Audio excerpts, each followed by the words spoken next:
4,000 টাকা, একবার 4,500 টাকা চেয়েছে, একবার 500 টাকা চেয়েছে। তিনি হলো সুপারের কাছের লোক। একজনের নাম লিটন, একজনের নাম রাজু। রাজু যে তার অ্যাম্বুলেন্স আছে, সে সুপারকে যত্ন করে বলে তার অ্যাম্বুলেন্স যখন আসে তখন ভাড়া, দিনে মানে যতবার রান করা সম্ভব হয় ততবার রান করে। তার নাম রাজু। তাকে উনি সরিয়ে দেবেন এখান থেকে যাওয়ার পরে, ওনাকে বলা হয়েছে সেই জন্য না থাকে। আর একজন হলো লিটন। এই লিটন ছাড়া রক্ত দেওয়ার লোক কেউ নেই এখানে, মানে রক্ত এনে দেওয়া, রক্ত জোগাড় করে দেওয়া, বা রক্ত অন্য হসপিটাল থেকে এনে দেওয়া, বা হাবড়া হসপিটালে যে রক্তের ব্যবস্থা আছে সেটা লিটন ছাড়া উনি আর কাউরে চেনেন না। তো এই লিটনকেও তাড়াতে হবে। তার কারণ আগের দিন পেশেন্টের কাছে 4,000 টাকা চেয়েছে, কিন্তু সেই পেশেন্টটা দুর্ভাগ্য মারা গেছে, এবং তার বাচ্চাটা মনে হয় আইসিইউতে আছে সম্ভবত। তার বাচ্চাটা আছে। আজকে একটি বাচ্চা ভূমিষ্ঠ হওয়ার পরে তার মায়ের মুখটা সে দেখতে পেল না। এদের তো পাপের জায়গা হবে না, এদের মানে কি বলবো, মানে সেই বলতেও খারাপ লাগছে। ইনাদের বাবা মা পড়াশুনো শিখিয়েছে এই লুট করার জন্যে। কারণ বাবা মার ইচ্ছা ছিল আমার ছেলে ডাক্তার হয়ে আমার ছেলে সমাজের সেবা করবে, কিন্তু ডাক্তার হয়ে উনি ওনার নিজের সেবা করছে আর লুটে পুটে খাচ্ছে। গেটটা বন্ধ ছিল, এখানকার মানুষের বহুদিনের দাবি ছিল। আমি ভোটের আগেও ওনাকে ফোন করেছিলাম, বলেছিলাম এই গেটটা খোলার ব্যবস্থা করুন। ওনার ধারণা ছিল যে বালু এখনও থাকবে আর এই কালীচরণ চেয়ারম্যান থাকবে, ওনার ধারণা ছিল। যার জন্য উনি বলেছেন স্যার এটা অন্য ব্যাপার আছে, আমি আপনাকে পরে বলবো। তো উনি আমাকে কানে কানে ওখানে তখন বলতে যাচ্ছিল সেই বিষয়টাই, বললাম যা বলবেন ওপেন ক্যামেরায় বলুন। তো গেটটা খোলানো হলো। এলাকার মানুষকে বললাম যে আমরা সরকারে আছি, সরকারের সহযোগিতা করার দায়িত্ব আমাদের। তাই মানুষকে বললাম আপনারাও দেখবেন এই জায়গাটা যেন বাইপাস না হয়ে যায়। উনি একটা অবজেকশন দিচ্ছিল এটা বাইপাস হয়ে যাবে, বললাম বাইপাস যেন না হয়, আর তত্র যেন সাইকেল ভ্যান যেন না রাখে, স্ট্যান্ড না হয়ে যায়। সেটা আমাদের পার্টির পক্ষ থেকে আমাদের যারা এখানে লোকাল আছে ওরাও দেখবে। আপনি দেখলেন ওখানে যে মেডিকেল শপগুলো আছে, আমি তাদের সাথেও কথা বললাম, তারাও দেখবে। এবং এই যে এখানে দোকানদারগুলো আছে যারা অস্থায়ীভাবে বসে আছে, করে কমবে খাচ্ছে, তাদেরকেও বললাম যে আপনারা এই জায়গাটা দেখাশোনা করবেন, কারণ আপনাদের রুজি এই জায়গায়। আপনাদের বাড়ি যখন পরিষ্কার করেন তাহলে এইটা কেন পরিষ্কার করবেন, পরিষ্কার পরিচ্ছন্নতাও রাখতে বললাম। শুধু তাই নয়, আজ 3 দিন ধরে যুব মোর্চার পক্ষ থেকে আমরা গাড়ির থেকে টাকা দিয়ে পুরো হসপিটাল ক্লিন করাচ্ছি। যে ক্লিন করার দায়িত্ব ওনার, কারণ এতদিনের জঙ্গল, আর ওনার মনের ভিতরেও জঙ্গল। সমস্ত জঙ্গলটা ক্লিন করতে গেলে একটু সময় লাগবে। উনি বললেন এটা পৌরসভা সোটার থেকে দায়িত্ব দিয়েছিল পৌরসভাকে। পৌরসভার সাহেব যিনি আছেন ওনার সাথে আমি কথা বলবো, এখনই কথা বলবো, ওনার সাথে কথা বলবো যে কালকের থেকে এখানে যেন পরিষ্কারের দায়িত্ব পৌরসভা নেয়, এবং পৌরসভার যেসব স্টাফ আছে তাদের জন্য এই গেটম্যান হিসেবে, এবং আইসির সাথেও কথা বলবো যে সিভিক দিয়ে যেন এই জায়গাটা দেখা হয়।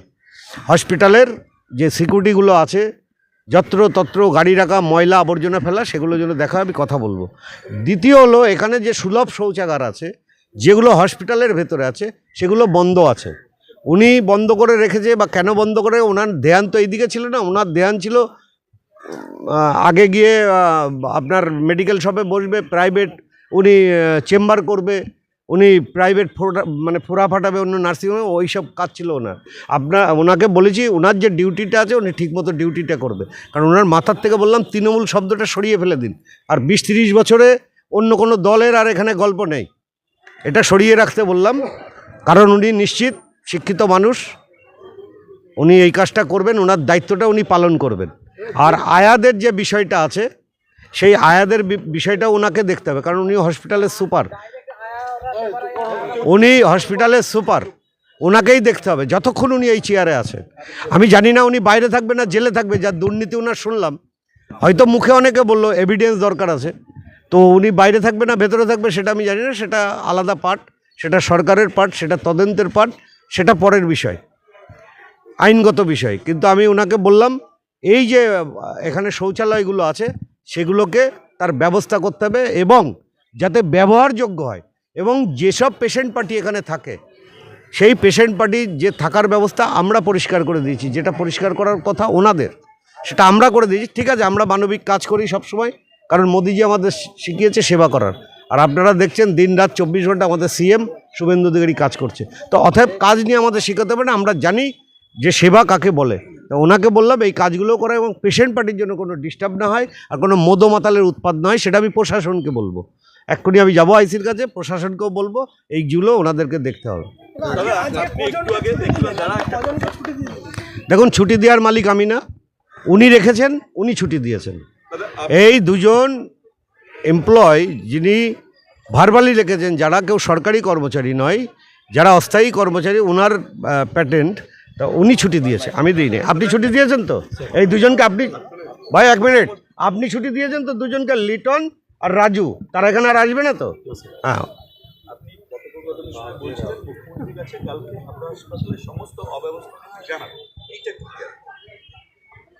যেটা ওখানে শুনলাম অন ক্যামেরা আপনাদের, যেগুলো আমি জানলাম, আমি শুধু বলবো সিএম সাহেবকে যে এই হসপিটালটা নিয়ে, যেহেতু আমি এখানকারের বিধায়ক, আমি তো সারা পশ্চিমবঙ্গের হসপিটাল নিয়ে বলতে পারি না, আরও বিধায়করা থাকবে, তারা বলবে, 208 জন বিধায়ক আমাদের আছে, বলবে, কারণ সর্বত্র এই অবস্থা স্বাস্থ্যের।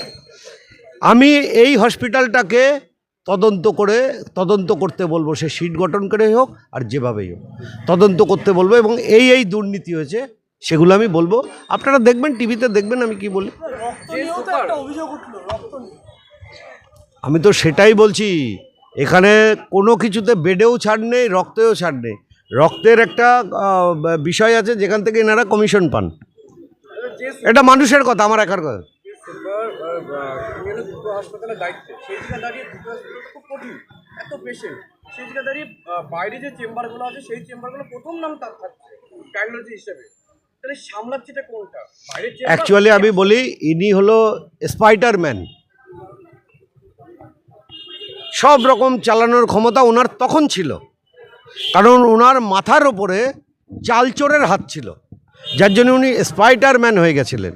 তা এখন হলো বিজেপির সরকার, উনি এটা ভুলে গেছেন। আজকে ভালো করে ওনাকে স্মরণ করিয়ে দিলাম, এ সরকার বিজেপির সরকার, এ সরকার রাষ্ট্রবাদী সরকার, এ সরকার এসছে মানুষের কাজ করার জন্যে, মানুষের কাজ করার জন্যেই সরকার এসছে। তাই মানুষের কাজটা করুন, মানুষের সেবাটা করুন। আমি দিইনি, ছুটি দিয়েছে সুপার। অভিযোগ ছিল 2 জনের উপরে, 2 জনকে 19 ছুটি দিয়েছে। হাসপাতালের বিরুদ্ধে একাধিক অনিয়মিততা, আপনি রেসপন্সিবল, আপনি টিচারে 4 বছর আছেন, আপনি বলুন আপনার বক্তব্য।